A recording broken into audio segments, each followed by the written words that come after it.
ತಡಿಲಿಕ್ಕೆ ಎಷ್ಟರವ ಅವನನ್ನ. ಆದ್ರೆ ನಿಲ್ಲುವಂತಾಯಿತು ಅಂದ್ರೆ ಅವನ ಯೋಗ್ಯತೆ ಸರಿ. ಪ್ರಶ್ನೆ ಮಾಡ್ಲೇಬೇಕಲ್ವಾ? ಊಹೆ ಎಲ್ಲ ಸತ್ಯವಲ್ಲ, ಸತ್ಯವನ್ನ ತಿಳಿಯಬೇಕು, ಕೇಳಲೇಬೇಕು. ಅರ್ಜುನ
ಈ ಸೃಷ್ಟಿಯಲ್ಲಿ ಹೊಸ ಸೃಷ್ಟಿಯನ್ನೇ ಮಾಡಿದ ಅರ್ಜುನ.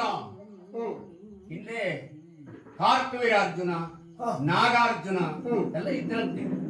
ಯಾರೇ ಇದ್ದರು ಕ್ಷತ್ರಿಯರಲ್ಲಿ ಹೊಸ ಸೃಷ್ಟಿಯನ್ನ ಸೃಷ್ಟಿ ಮಾಡಿದ ಸೃಷ್ಟಿಗೆ ಅರ್ಜುನ ಎಂಬುವವನೇ ನೀನಾ? ನೀನೇ ಅಂತಾದ್ರೆ ನಾನು ಅರ್ಜುನನೇ. ನಾನು ನಿರೀಕ್ಷೆ ಮಾಡ್ತಿರೋದು ನಿನ್ನಲ್ಲಿ.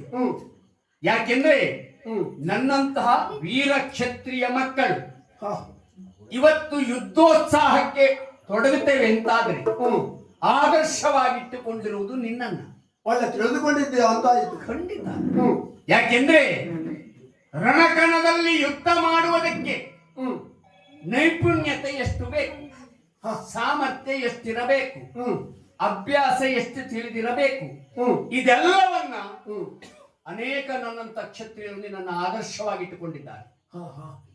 ಅಂತಹ ಅರ್ಜುನನ ಇದರಿಗೆ ನಿಲ್ಲುವ ಯೋಗ ನನ್ನ ಪಾಲಿಗೆ ಬಂತಲ್ಲ, ಸಂತೋಷ ಆಗ್ತಾ ಇದೆ.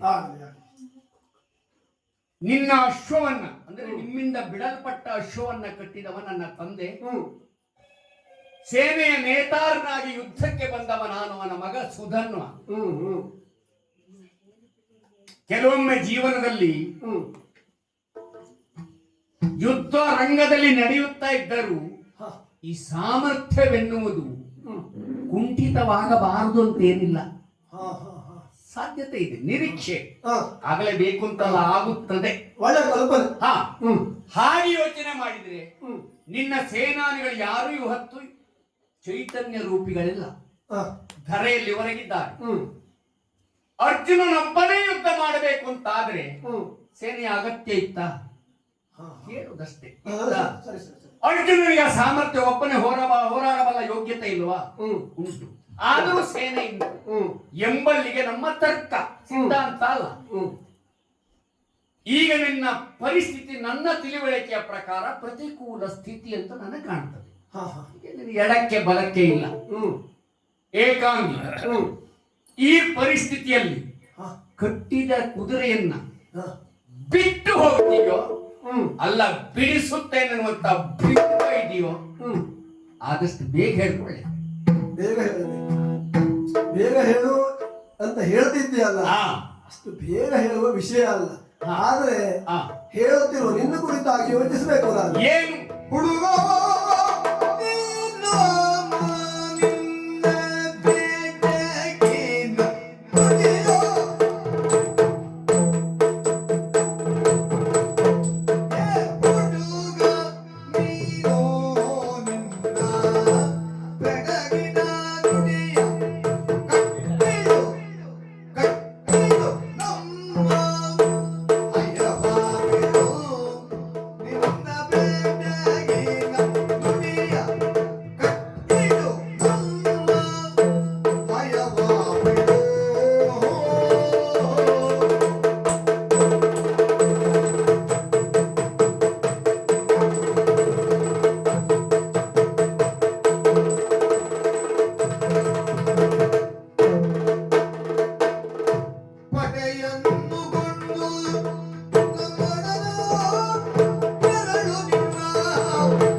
ಪ್ರಬುದ್ಧರೋ ಹುಡುಗರೋ ಎಂದು ನಿರ್ಣಯಿಸಬಹುದು.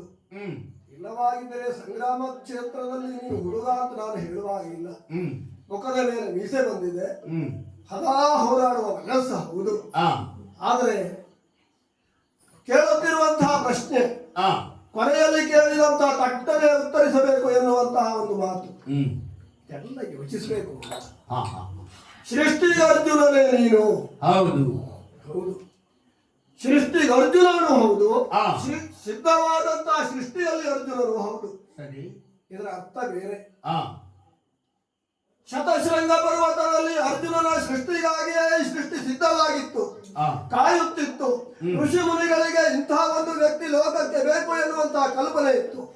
ಮಾತ್ರವಲ್ಲ, ಚಂದ್ರವಂಶದಲ್ಲಿರುವಂತಹ ಹಿರಿಯರಿಗೂ ಅಲ್ಲ ನನ್ನ ತಂದೆ ತಾಯಿಗಳಿಗೂ ಧರ್ಮವು ಬಲವು ಸಮ್ಮಿಳಿತಗೊಂಡಂತಹ ಅರ್ಜುನ ಒಬ್ಬ ಹುಟ್ಟಬೇಕು ಎಂದು 1 ವರ್ಷ ವ್ರತವನ್ನು ಮಾಡಿದರಂತೆ ಇಂದ್ರದೇವರನ್ನು ಕುರಿತಾಗಿ.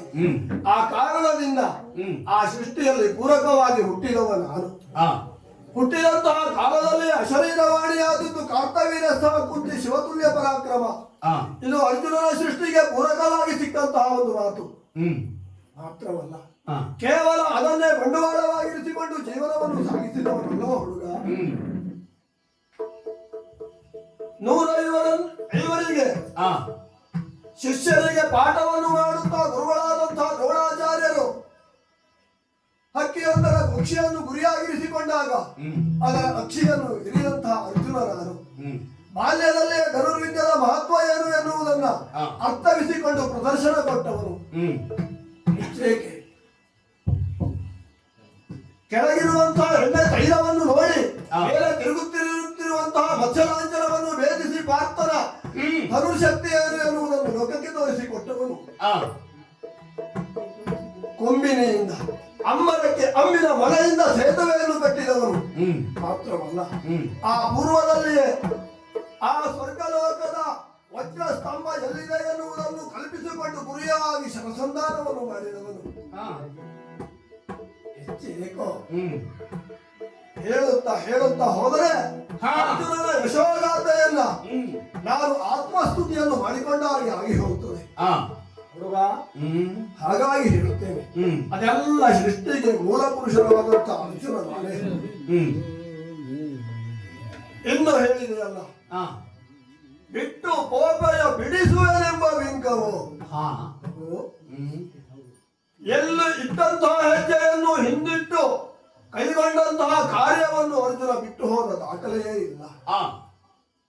ಇನ್ನು ಹೇಳಿದೆಯಲ್ಲ, ಎಲ್ಲವರು ಧರಾಶಯರಾಗಿದ್ದಾರೆ. ಯುದ್ಧದ ನಿಯಮ ಅಂದ್ರೆ ಏನು? ನೇರವಾಗಿ ದಂಡನಾಯಕನೇ ಮೊದಲು ಸಂಗ್ರಾಮಕ್ಕೆ ಹೋಗುವಂತಹ ಪರಿಪಾಠ ಇಲ್ಲ. ಇನ್ನೊಂದು ಮಹಾಸ್ತ್ರವನ್ನು ಮೊದಲು ಪ್ರಯೋಗಿಸುವಂತಹ ಒಂದು ಅಭ್ಯಾಸವು ಅಥವಾ ಲೋಕರೂಢಿಯೂ ಇಲ್ಲ. ಅದು ಯೋಧ ಧರ್ಮಕ್ಕೆ ಅನುಚಿತವಾದದ್ದೇ ಆಗಿದೆ. ಆ ನೆಲೆಯಲ್ಲಿ ಸೈನಿಕರನ್ನು ಮೊದಲ ಸಂಗ್ರಾಮಕ್ಕೆ ಕಳುಹುವುದು, ಪುರುಷರ ಪ್ರಯೋಗದಿಂದ ಅಸಾಧ್ಯವಾದಾಗ ದಿವ್ಯಾಸ್ತ್ರವನ್ನು ಪ್ರಯೋಗಿಸುವುದು. ಹಾಗಾಗಿ ಹೇಳುತ್ತೇನೆ, ಎಲ್ಲ ಯುದ್ಧದ ರೀತಿಯನ್ನು ಸರಿಯಾಗಿ ಕ್ರಮಿಸುತ್ತಾ ಬಂದಂತಹ ನಾನು ನನ್ನ ವಿವೇಚನೆಯನ್ನು ಅನುಭವವನ್ನು ತಿಳಿದುಕೊಂಡಂತಹ ನೀನು ಬಿಟ್ಟು ಹೋಗ್ತೀಯ ಬಿಡಿಸ್ತೀಯ ಅಂತ ಕೇಳಬಾರದು. ಇದು ಅರ್ಜುನರಿಗೆ ಸ್ವಲ್ಪ ಬಿಂಕವಿದ್ದರೂ ವಿಶೇಷವಲ್ಲ. ಆದರೆ ಇದೇನಾಯಿತು, ಹುಡುಗನಾದಂತಹ ನಿನ್ನ ಬೆಡಗಿನ ನುಡಿಯಾಗಿ ಹೋಯಿತು.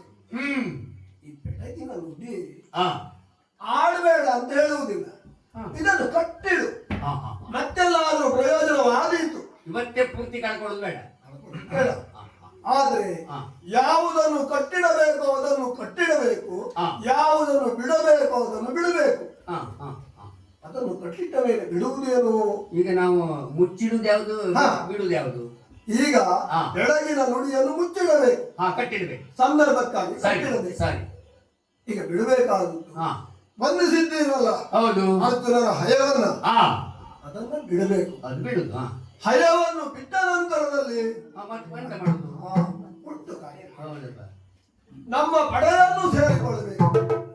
ನಿಮ್ಮಂತವರಿಗೆ ಅವಕಾಶ ಉಂಟು, ನಮಗೆ ಬೇಕು. ನಮ್ಮಲ್ಲಿ 1000 ಇದ್ರೆ 1001ಕ್ಕೆ ನಾವು ಹಾಗಲ್ಲ, ಪ್ರಧಾನವಾಗಿ ನಿನ್ನ ಅರ್ಹತೆಗೆ ಯೋಗ್ಯವಾದಂತಹ ಸ್ಥಾನವನ್ನೇ ಕೊಡ್ತೇವೆ ನಾವು. ಈಗಾಗಲೇ ನಿನ್ನ ಸಂಗ್ರಾಮವನ್ನು ನೋಡಿ ಅಂತರಂಗಿಕವಾಗಿ ಮೆಚ್ಚಿದವನಿದ್ದೇನೆ ಹುಡುಗ. ಪಾಂಡವರು ಕೇವಲ ದೇಣಿಗೆಯನ್ನು ಸಂಗ್ರಹಿಸುವುದು, ಸಂಪತ್ತನ್ನು ವೈಯಕ್ತಿಕ ಜೀವನಕ್ಕಾಗಿ ಬೆಳೆಸುವುದಕ್ಕಾಗಿ ಅಶ್ವಮೇಧ ಯಾಗವನ್ನು ಕೈಗೊಂಡದ್ದಲ್ಲ. ಅದು ಗೊತ್ತು. ಹಾಗಾಗಿ ನಿಮ್ಮಿಂದ ಸಂಗ್ರಹಿಸಲ್ಪಟ್ಟಂತಹ ಧನಗಳು, ಧಾನ್ಯಗಳು, ಎಲ್ಲ ಸುವರ್ಣಾದಿ ಸಂಪತ್ತುಗಳು ಸದ್ವಿನಿಯೋಗವಾಗುತ್ತದೆ. ಹೇಳುವುದು, ಕುರುಕ್ಷೇತ್ರ ಯುದ್ಧದಲ್ಲಿ ಕಳ್ಕೊಂಡದ್ದು ಬೇಕಷ್ಟಿಲ್ವಾ? ಅದನ್ನು ಸಂಗ್ರಹಿಸುವುದಕ್ಕಾಗಿ ನಾ ಹೇಳಿದ್ದಕ್ಕಲ್ಲ, ಕಳ್ಕೊಂಡದ್ದು ಉಂಟಲ್ವಾ? ಖಂಡಿತವಾಗಿ. ಹಾಗಂತ ಗಳಿಸುವುದಕ್ಕಾಗಿ ಯುದ್ಧ ಅಲ್ಲ ಅಂತ ಅಶ್ವಮೇಧಕ್ಕೆ ಹೆಸರು ಗೊತ್ತಾಗ್ತದೆ ಅದಲ್ವಾ? ಅದಲ್ಲ ಮತ್ತೆ ಇನ್ನೆಂತದ್ದಾಗಿದ್ರೆ ಇದು ಲೋಕಕ್ಕೊಂದು ಶ್ರೇಯಸ್ಸನ್ನು ಹೊಂದುವುದಕ್ಕೆ ನಿಮ್ಮಂತವರಿಗೆ ಧರ್ಮರಾಯನು ಕೈಗೊಂಡಿರುವಂತಹ ಅಮೂಲ್ಯವಾದಂತಹ ಯಾಗದಲ್ಲಿ ಕಿಂಚಿತ್ತಾದರೂ ದೇಣಿಗೆಯನ್ನು ನೀಡಿ ಸ್ವಲ್ಪ ಆದ್ರೂ ಕೊಟ್ಟು ನಾವು ಸೇವೆಗೆ ಸಿದ್ಧರಿದ್ದೇವೆ, ಸೇವಾರ್ಥದ ಬಂದಿರಿ ಅಂತ ಆದ್ರೆ ನಿಮ್ಮನ್ನು ಹೊರಗೊಳ್ಳುತ್ತೇವೆ. ಅಂದ್ರೆ ಸೇವಾಕರ್ತರಲ್ಲಿ ನಾವು ಒಬ್ಬರಾಗಬೇಕು ಅಲ್ಲ, ಹೇಳಿದ್ದೇವಲ್ಲ, ಅವರವರಿಗೆ ಸರಿಯಾದಂತಹ ಸ್ಥಾನಮಾನ ಉಂಟು. ಹಾಗೆ ಅರ್ಹತೆ ಇದ್ದವರನ್ನು ತೆಗೆದುಕೊಂಡು ಹೋಗಿ ಯಾವುದೋ ಒಂದು ಕಾರ್ಯಕ್ಕೆ ನಿಯೋಜಿಸುವುದಿಲ್ಲ.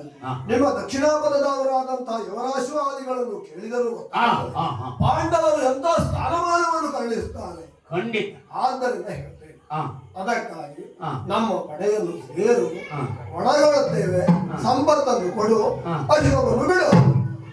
ಮೂಢನೆಂಬನೇ ನಿನ್ನ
ಅರ್ಜುನ, ಸುಗಲ್ವಾ? ನನಗೆ ಇಷ್ಟು ಆಶ್ಚರ್ಯ. ಸಮರ್ಥ ಅರ್ಜುನ ಈಗ ಮಾತಾಡ್ಲಿಕ್ಕೆ ಸಾಧ್ಯವ? ಏನಾಯ್ತು? ಮೂಢನೆಂಬನೇ ಅನುಮಾನ ನಿನ್ನ ಹಾ ಹೇಳ್ಬೇಕಾ? ಸಾಧ್ಯ ಇಲ್ಲ. ಹ ರೂಢಿಯೋ ಭಟನೆಂದು ಹ್ಮ್ ಆಡುತ್ತಿಹರು ಕೆಲರು. ಹಲರು ಯಾಕೆ ಗೊತ್ತುಂಟಾ? ಹ ಅಲ್ಲರಲ್ಲ, ಹ ಕೆಲವರೇ. ಹ್ಮ್ ಹಲವರೆಲ್ಲ ಜ್ಞಾನಿಗಳಲ್ಲ, ಪ್ರಾಜ್ಞರಲ್ಲ. ಹ ಕೆಲವರು ಮಾತ್ರ ಪ್ರಾಜ್ಞರು. ಹೌದು. ಅದು ಬರೀಬೇಕಾದ. ಹ್ಮ್ ಒಂದು ಬರಿಬೇಕು ಅಂತ ಆದ್ರೆ ಹ್ಮ್. ಪ್ರಾಜ್ಞರು ಬರೆದ್ರೆ ಮಾತ್ರ ಶಾಸನ. ಹ್ಮ್ ಸಾಮಾನ್ಯ ಜನರು ತಲೆಗೊಂದು ಮಾತಾಡ್ತಾರೆ, ಹ್ಮ್ ನಾಳೆ ಇನ್ನೊಬ್ರು ಸಿಕ್ಕರೆ ಅವನ ಪರವಾಗಿರ್ತಾರೆ. ಅದು ಮುಖ್ಯವೇ ಅಲ್ಲ. ಹ್ಮ್ ಈ ಲೋಕದಲ್ಲಿ ಹ್ಮ್ ಪ್ರಾಜ್ಞರೆಲ್ಲ ಸೇರಿ ನೀನೊಬ್ಬ ಭಟೋತ್ತಮ ಹ್ಮ್ ಅಂತ ಪ್ರಶಂಸೆ ಮಾಡಿದ್ದಾರೆ. ಹ್ಮ್ ಅದಕ್ಕೆ ತಿದ್ದುಪಡಿ ಪ್ರಶ್ನೆಯೇ ಇಲ್ಲ. ಹ್ಮ್ ಈಗಲೂ ಉಂಟು, ಹ್ಮ್. ನಿನ್ನ ನಂತರವೂ ಇರ್ತದೆ, ಹ್ಮ್. ನಮ್ಮ ಜೀವನದಲ್ಲೂ ಇರ್ತದೆ, ನಮ್ಮ ನಂತರವೂ ಇರ್ತದೆ. ಹ್ಮ್ ಅದು ಬದಲಾವಣೆ ಇಲ್ಲ. ಹ್ಮ್ ಹ್ಮ್ ಅಂತಹ ಅರ್ಜುನ ಹ್ಮ್ ಈ ಮೂಢತನದ ಮಾತನಾಡಬಹುದಾ? ಏನಾಯ್ತು? ಯುದ್ಧ ಆಯ್ತಾ ನಮ್ಮಲ್ಲಿ? ಅಂದ್ರೆ ನಡೆದಿದೆ, ನನ್ನ ನಿನ್ನಲ್ಲಿ ಯುದ್ಧ ಆಗ್ಲಿಲ್ಲ. ಹ್ಮ್ ಹಯವನ್ನ ಬಿಡು, ಹ್ಮ್ ಹುಡುಗಾಟಿಗೆ ಮಾತು ಕಟ್ಟಿಡು, ಹ ಧನವನ್ನ ಕೊಡು. ಹ್ಮ್ ಎಷ್ಟು ಆಶ್ಚರ್ಯ! ಹ್ಮ್ ಕೊಡು ಅಂತ ಕೇಳುವುದು ಹ್ಮ್ ಕ್ಷತ್ರಿಯರಿಗೆ ಭೂಷಣವೂ ಅಲ್ಲ. ಹ ದಾನ ಪ್ರತಿಗ್ರಹ ಶಕ್ತಿ ಹ್ಮ್ ಅದು ಬ್ರಾಹ್ಮಣರಿಗೆ ಮಾತ್ರ ಇರುವುದು. ಹ ಹ ಕೊಡಬಲ್ಲರು ಪಡೆಯಬಲ್ಲರು, ಹ್ಮ್. ಎರಡಕ್ಕೂ ಯೋಗ್ಯತೆ ಆಗಿದೆ. ಹ್ಮ್ ಹಾಗಾದ್ರೆ ದಾರಿ ಉದ್ದಕ್ಕೂ ಪಡೆಯುವ ಯೋಗ್ಯತೆ ಅಲ್ಲ, ಹ್ಮ್ ಕೇಳಿ ಪಡ್ಲಿಕ್ಕೆ ಆಗುದಿಲ್ಲ. ಹ್ಮ್ ಕೊಡುವ ಸಂದರ್ಭ ಅಂತ ಇರ್ತದೆ, ಹ್ಮ್ ಆ ಸಂದರ್ಭದಲ್ಲಿ ಹ್ಮ್ ಕೊಡಬಹುದು. ಹ್ಮ್ ಕೊಟ್ಟದನ್ನು ಮತ್ತೆ ಕಡಿಮೆ ಆಯ್ತು ಅಂತ ಕೇಳುವ ಅಧಿಕಾರ ಒಬ್ರಿಗೂ ಇಲ್ಲ, ಹ್ಮ್ ಹ್ಮ್ ಅದು ಇಲ್ಲ. ಹ್ಮ್ ಹಾಗಂತ ಕೊಟ್ಟದನ್ನು ಸಂತೋಷದಿಂದ ಹರಿಸುವುದು. ಹ್ಮ್ ಆದ್ರೆ ಹ್ಮ್ ಅಂತ ಸಮರ್ಥ ಅರ್ಜುನ ಹ್ಮ್ ಧನವನ್ನ ಕೊಡು ಅಂತ ಕೇಳ್ತಾನೆ ಅಂತಾದ್ರೆ ಹ ಮೂಢನಿಗೂ ನಿನ್ನ ಮಾತಿಗೂ ವ್ಯತ್ಯಾಸ ಏನಾಯ್ತು? ಹೇಳಲಿಕ್ಕೆ ನನಗೆ ಬಹಳ ಬೇಸರ ಆಗ್ತದೆ. ಹೇಳಿದ್ರೆ ಗತಿ ಇಲ್ಲ. ಸುಧನ್ವಾ, ಹಾ, ಈ ಕೆಲರೆಲ್ಲ ಹಲರು ಅಂತ ನಾನು ಯಾಕೆ ಹೇಳಿದೆ? ಯಾಕೆ? ಮೂರು ಲೋಕಕ್ಕೆ ಇವತ್ತು ಅರ್ಜುನ ಯಾರು ಅಂತ. ಹೌದು. ಹಾಗಾಗಿ ಹಾ, ಅದು ಹಲವರ ಸಾಲಿಗೆ ಸೇರಿತು, ಕೆಲವರಲ್ಲ ಅನ್ನುವ ಕಲ್ಪನೆಯಲ್ಲಿ ಹಾ, ಹೇಳಿದ್ದು. ಸರಿಯಪ್ಪ. ಆದ್ರೆ ಹಾ, ನಿನ್ನ ತರ್ಕ ಉಂಟಲ್ಲ, ಹಾ, ಕೂಡ ಅಂತ ಹೇಳಿಬಿಡ್ಬೇಕು. ಬೇಡ್ತಾ ಇದ್ದಾರೆ, ಕೇಳ್ತಾ ಇದ್ದಾರೆ ಹೇಳಬಹುದೇ? ಅಲ್ಲೋ. ಪ್ರಶ್ನಾರ್ಥಕವೇ ವಿನಃ ಹ. ನಾ ಸಿದ್ಧಾಂತದ ಮಾತಿನ ವಿಷಯದಲ್ಲಿ ಆಡುವುದೇ ಇಲ್ಲ. ಯಾಕೆ ಹೇಳಿದೆ ಗೊತ್ತಾ? ಯಾಕೆ? ಭೂತಳದಲ್ಲಿ ಸಾರಿ ಕೊಲ್ಲುವುದು, ಭೂತಳದಲ್ಲಿ ಸಾರಿ ಕೊಲ್ಲುವುದಿದು ರಾಜನೀತಿಯ ಧರ್ಮವಿದು, ರಾಜನೀತಿಯ ಧರ್ಮವಿದು. ನೀ ಕರಳನು ಸಮರದಿಂದ ಕಾತನಾದ ಬೇಸಿ ಕೊಡು ಕೊಡು ಕೊಡು ಕೊಡು. ಸುಧನ್ವಾ, ಮೊದಲು ಅರ್ಜುನನ ಯಶೋಗಾಥೆಯನ್ನು ಹೇಳುವುದಕ್ಕೆ ಪ್ರಾರಂಭಿಸಿದವ ನೀನು. ಆಮೇಲೆ ಮೂಢನೆಂಬೇನೆ ನಿನಗೆ ಶಂಕೆ ಬಂತು, ಮೂಢ ಅಂತ ಹೇಳಬೇಕೋ ಬೇಡವಾ? ಅಲ್ಲ ಹುಡುಗ, ಯಾಕೆ ಹೇಳಿದೆ ಈ ಸಂಗ್ರಾಮದ ಮಧ್ಯದಲ್ಲಿಯೂ ಭಯವನ್ನು ಬಿಡು, ಹಾ, ಧನವನ್ನು ಕೊಡುವಂತ? ಬೇಡುವುದಲ್ಲ ಅದು. ಹಾ, ಬೇಡುವುದಕ್ಕೂ ಕೇಳುವುದಕ್ಕೂ ಇರುವಂತಹ ವ್ಯತ್ಯಾಸವನ್ನು ಅರ್ಥೈಸಿಕೊಳ್ಳಬೇಕು. ಅದನ್ನು ಮಾಡಿಕೊಳ್ಳದೆ ಹೋದರೆ ಬಾಲಿಶವಾಗುತ್ತದೆ ಹುಡುಗ ಬುದ್ಧಿಯಾಗಿ. ಸಾಕಷ್ಟು ಕಾಲದಲ್ಲಿ ಹಿಂದಿನ ಚರಿತ್ರೆಯನ್ನು ತೆಗೆದುಕೊಂಡು ನೀನು ಇಂಧನ ತ್ರೇತಾಯುಗದಲ್ಲಿಯೂ ಸಂಗ್ರಾಮ ಸಂಘಟಿಸಿತು. ಅಪರಾಧಿಯಾದವನನ್ನು ಶಿಕ್ಷಿಸುವುದಕ್ಕೆ ಮುಂದಾದ ಕಾಲದಲ್ಲಿಯೂ ನೀನು ಅಪರಾಧಿ ಅಲ್ಲ. ಇಲ್ಲಿ ಅಪರಾಧಿಯನ್ನೇ ಶಿಕ್ಷಿಸುವುದಕ್ಕೆ ಮುಂದಾದಂತಹ ಶ್ರೀರಾಮಚಂದ್ರನು ಕೊನೆಗಾಲದಲ್ಲಿ ಕೇಳ್ತಾನೆ, ನಿನಗೆ ಬದುಕುವ ಆಸೆ ಉಂಟೇ? ಹೌದಾ? ಕೇಳಿದೆ. ಹೌದು. ಸೀತಾದೇವಿಯನ್ನು ಅಪಹರಿಸಿದಂತಹ ರಾವಣನಿಗೂ ವಧಾನಮಪಿ ಕಾಕುಸ್ತ ಕೃಪಯಾ ಪರ್ಯಪಾಲಯ, ಯಾರ ಅವಕಾಶ ಕೊಡ್ತೇನೆ, ಈಗಲೂ ಸೀತಾದೇವಿಯನ್ನು ಬಿಡು. ಎಷ್ಟು ಬುದ್ಧಿವಂತ ನೋಡಿ ಆ ಕಾಲದಲ್ಲಿ. ಹೌದು, ಆ ಬುದ್ಧಿವಂತಿಕೆ ಇವತ್ತಿಗೂ ನಡೀತಾ ಉಂಟು. ಯಾಕೆ ಹ, ಅವರೆಲ್ಲ ಮಾಡಿರಲ್ವ, ಹ್ಮ್, ಯಾಕೆ ಅವ ಕೇಳ್ತಾನೆ? ನನ್ನ ಕಲ್ಪನೆ ಹ, ಯಾಕೂ ಬದುಕುವುದಿಲ್ಲ, ಸಾಯು ಇಷ್ಟ ಮಾಡ್ತಾನೆ ಅಂತ ಗೊತ್ತುಂಟ ಅವನಿಗೆ. ಹ, ಇದು ನನಗೂ ನಿನಗಲ್ಲ. ಅಲ್ಲ, ಈಗ ನನಗೂ ಹಾಗೆ ಆಗ್ತಾ ಉಂಟು. ಅಂದ್ರೆ ಆಗ ಕೇಳಿದ ಕಾರಣ ಅದಿರಬಹುದು ಅಂತ. ಯಾಕೆಂದ್ರೆ ವಾರಿಯಲ್ಲಿ ರಾಮ ಕೇಳ್ದ, ಹ, ಬದುಕಬೇಕೆಂಬ ಆಸೆ ಉಂಟೆ? ಹ್ಮ್, ಅವನಿಗೆ ಸರಿ ಪೆಟ್ಟು ಬಿಟ್ಟು ಜ್ಞಾನೋದಯ ಹಾಗೆ ಆಯ್ತು. ನಾನಿನ್ನು ಬದುಕಲಾಗುದಿಲ್ಲ ಅಂತ ಅವನಿಗೂ ಗೊತ್ತಾಯ್ತು. ಇದಕ್ಕೆ ಕಾರಣ ಏನು? ಹಾಗಾಗಿ ಇಲ್ಲ ದೇವರೇ ನನಗೆ ಮೋಕ್ಷ ಕೊಡು ಅಂತ. ಹ್ಮ್. ನನಗೆ ಹಾಗೆ ಅನಿಸ್ತದೆ ಅಂತ. ಸಾಮವೆಂಬುದು ರಾಜನೀತಿಗೆ ಆ ಇದು ಪ್ರಧಾನ ಗುಣ. ಅದು ಸರಿ. ಆದ್ದರಿಂದ ಆ, ಯಾಕೆ ಮತ್ತೆ ರಕ್ತಪಾತ ಮಾಡಬೇಕು ಮಾತ್ರವಲ್ಲ, ಆ. ನಿನ್ನಂತವರ ತಲೆ ಕತ್ತರಿಸಿ ನಮ್ಮ ಕಿರೀಟಕ್ಕೆ ಮತ್ತೊಂದು ಗರಿ ಮೂಡಬೇಕು ಹೇಳು.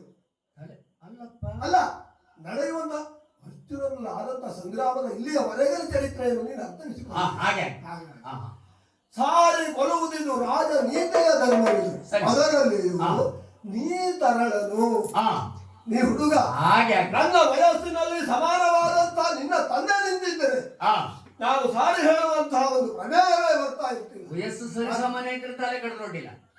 ಜೀವನ ಅನುಭವ ಇತ್ತಲ್ಲ ಅವನಿಗೆ. ಹಾಗಾಗಿ ಇಲ್ಲ, ನಾಳೆಗೆ ಲೋಕದಲ್ಲಿ ತಂದೆಯ ಆಜ್ಞೆಗೆ ತಲೆಬಾಗಿ ಹೋದಂತಹ ಸುಧನ್ವ ನಿವಾರಣೆವಾಗಿ ಸಂಗ್ರಾಮವನ್ನು ಮಾಡಬೇಕಾಯಿತು. ಅರ್ಜುನನಿಗೆ ವಿವೇಕ ಇಲ್ಲವೋ ಎನ್ನುವಂತಹ ಒಂದು ಕಲ್ಪನೆ ವಿಚಾರ ಮಾಡಬೇಕಲ್ಲ. ನಿಜವಾಗಿ ಹೇಳುತ್ತೇನೆ, ಹೇಳಬಹುದು, ಸುಮ್ಮನೆ ಹೋಗು. ಬಾಳುವುದಕ್ಕೆ ವಯಸ್ಸುಂಟು, ಅವಕಾಶ ಉಂಟು, ತಂದೆಯನ್ನು ಕೊಡು.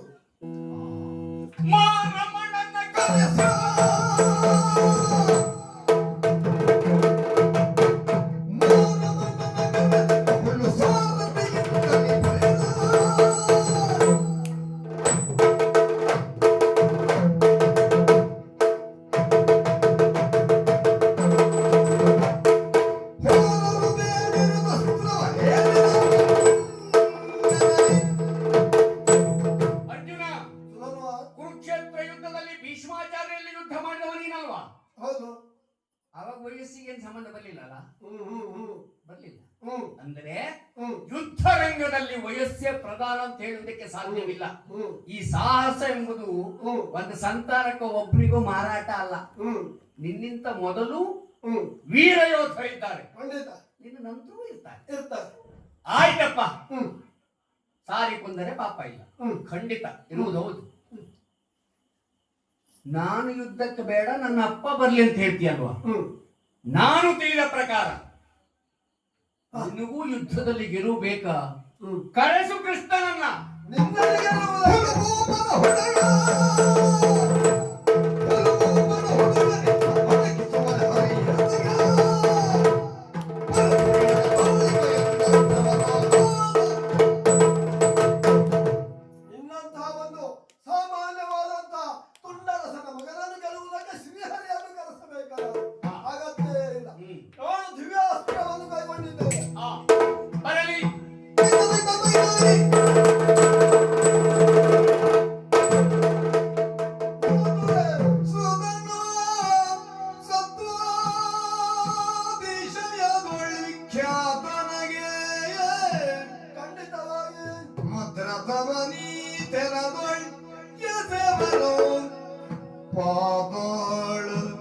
ಸುರನಿಲಯ ಭೂದಳದ ಪಟುಭಟರ ವ್ರಾತಗಳು ನಾ ಕಾಣೆ, ನೀ ತರಳ ಅಕಡ ನೀ ತರಳ ನಗಡ ಬರಿದೇದ ಕಡಿದಬೆ ನಿನ್ನ ದಾತನ ಮದಗೇಳು ದೋಷದಲ್ಲಿ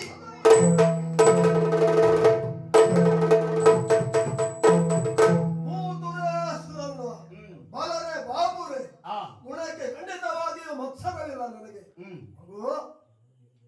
ಎಂತಹ ವಿಕ್ರಮವ ನಿನ್ನದ್ದು. ನನ್ನ ರಥವನ್ನೇ ಹಿಂದಸರಿಸಿದೆಯಲ್ಲ, ಅದನ್ನು ನೋಡಿ ಸಂತೋಷ ಪಟ್ಟವನಿದ್ದೇನೆ. ನಿಜವಾಗಿ ನನಗೆ ಎಷ್ಟು ಸಂತೋಷ ಆಯ್ತು ಅಂದ್ರೆ, ನನ್ನ ಜೀವಮಾನದಲ್ಲಿ ಇನ್ನು ಪ್ರಶಸ್ತಿ ಯಾವುದು ಬೇಡ, ಯಾವುದು ಬೇಡ ನಿನಗೆ. ಯಾಕೆ ಗೊತ್ತಾ? ಅಂತಹ ನನ್ನ ಬಾಯಿಂದ ಬಂದಂತಹ ಒಂದೇ ಮಾತು ನಿನಗೆ ರಾಷ್ಟ್ರ ಪ್ರಶಸ್ತಿ ದೊರಕಿದ ಹಾಗೆ. ಯಾಕೆ ಹೇಳ್ತೀನಿ? ಇಲ್ಲೆಲ್ಲ ಕೇಳಿ ನೆನಪಲ್ಲ ಆಗ್ತದೆ. ಅದು ವಿಶ್ವದ ಪ್ರಶಸ್ತಿ ಇದು. ಹಾಗೆ ಕೇವಲ ಒಂದು ಲೋಕದ್ದಲ್ಲ ಇದು. ಹಾ. ನನ್ನ ಅನುಭವ ಹಾ, ಪಾತಾಳವಾಸಿಗಳಾದಂತಹ ನಿವಾಸ ಕವಚಾದಿಗಳನ್ನು ಹೌದು ಹೋರಾಡಿ ಸೋಲಿಸಿದವನ, ಕೇಳಿದ್ದೇನೆ. ಭೂಲೋಕದ ಪಟುಭಟರ ತಲೆಯನ್ನು ಬೆಟ್ಟಿದವ ಹೌದಮ್ಮ. ಮಾತ್ರವಲ್ಲ, ಆ, ಬೇರೆ ಲೋಕದವರಾದಂತಹ ಗಂಧರ್ವರನ್ನು ಸೋಲಿಸಿದವನಿದ್ದೆ. ಆ, ಆ ಮೂರು ಲೋಕದ ಪಟುಭಟರು ಯಾರು ನಿನ್ನಷ್ಟು ಕಾಡಾಕಾಡಿಯಾಗಿ ಹೋರಾಡಿದವರಿಲ್ಲ. ಆದ್ರೂ ಯುದ್ಧ ಯಾಕೆ ಬೇಡ?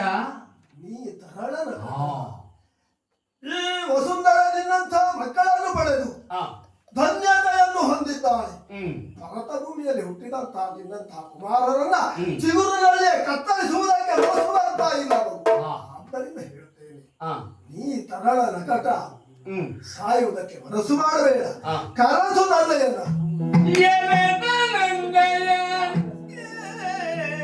ಹೇಳು ನಿನ್ನಲಿ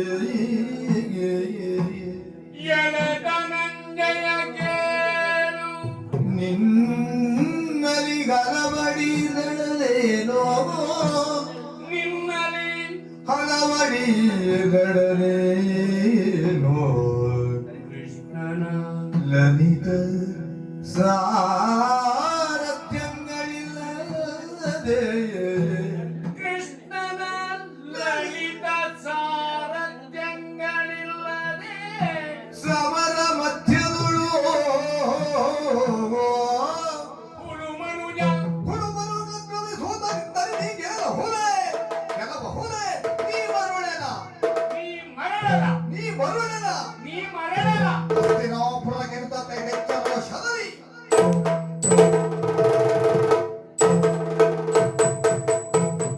ಧನಂಜಯ ಅಲ್ವ? ನಿನ್ನಲ್ಲಿ ಏನಿದ್ದರೇನು ಎಷ್ಟಿದ್ದರೆ ಯಾಕೋ? ನನಗನ್ನಿಸುವುದು ಹ್ಮ್ ಯುದ್ಧ ಬೇಡ ಅಂದೆ. ಹ್ಮ್ ನನ್ನ ಯುದ್ಧ ಚಮತ್ಕತೆಯನ್ನ ಕಂಡು ಬಳಿವೆ ಅಂತ ಹೇಳಿದೆ. ಖಂಡಿತವಾಗಿ. ನನಗೆ ಈಗ ಅನುಮಾನ ಬರುವುದು, ಯಾವುದು? ನನ್ನ ಅಪ್ಪ ಯಾಕೆ ಬರಬೇಕು ಇವನಲ್ಲಿ ಕಷ್ಟ ಅಂತ ಅನುಮಾನ ಬಂತು ನಿನಗೆ ಅಂತ ಗೊತ್ತಾಯ್ತಾ? ನಿನ್ನ ಅಪ್ಪ ದುರ್ಬಲನ. ಅಲ್ಲಪ್ಪ, ಹಾ. ನನ್ನ ಅಪ್ಪ ಬರುವುದಕ್ಕಿಂತ ಅಂದ್ರೆ ಬರಬೇಕು, ಹ್ಮ್ ಅಪ್ಪ ಬಂದ್ರೆ ಸುಲಭದಲ್ಲಿ ಗೆಲ್ಲಬಹುದು, ಹಾ. ನನ್ನಲ್ಲಿ ಯುದ್ಧ ಮಾಡುವುದಕ್ಕೆ ಕಷ್ಟವಾದೀತು ಅಂತ ನಿನ್ನ ಕಲ್ಪನೆ ಅಂತ ವಿಚಾರ. ಖಂಡಿತವಾಗಿ ಇಲ್ಲ. ಯಾಕೆಂದ್ರೆ ನನಗೆ ಹಾಗೆ ಅನ್ನಿಸಿತು, ಹ್ಮ್ ಈ ಹುಳುಮನುಜ ಸಾರಥಿಯಿಂದಲೇ ಗೆಲ್ಲಬಹುದೇ. ಹಾ, ಹಾ. ನಾನು ತಿಳಿದ ಪ್ರಕಾರ ಹ್ಮ್ ಹಾಗಂತ ಸಾರಥ್ಯ ಇಲ್ಲದೆ ನಿನ್ನಲ್ಲಿ ಸಾಮರ್ಥ್ಯ ಇಲ್ಲ ಅಂತ ಹೇಳುವಷ್ಟು ಧೈರ್ಯ ನನಗಿಲ್ಲ. ಹ್ಮ್ ಇಲ್ಲದೆ ತೋರಿಸಿದ್ದೇನೆ ನಾನು ಅನೇಕ ಸಂದರ್ಭದಲ್ಲಿ. ಆದ್ರೆ ಈಗ ಅನ್ನಿಸ್ತದೆ ಹ್ಮ್ ನಿನ್ನ ಪ್ರತಿಕೂಲ ಪರಿಸ್ಥಿತಿ ಅಂತ ಮೊದಲು ಹೇಳ್ನಲ್ವಾ, ಹ್ಮ್ ಅದು ಹೌದಂತ ಕಾಣ್ತದೆ. ಹ್ಮ್ ಈ ಸಾರಥಿಯಿಂದ ನನಗೆ ಗೆಲುವು ಸಿಕ್ಕುವುದಿಲ್ಲ, ಹ್ಮ್ ನಿನಗೆ ಗೆಲುವು ಬೇಕೇ ಬೇಕಾ? ಹ್ಮ್ ಕರೆಸು ಕೃಷ್ಣನನ್ನ.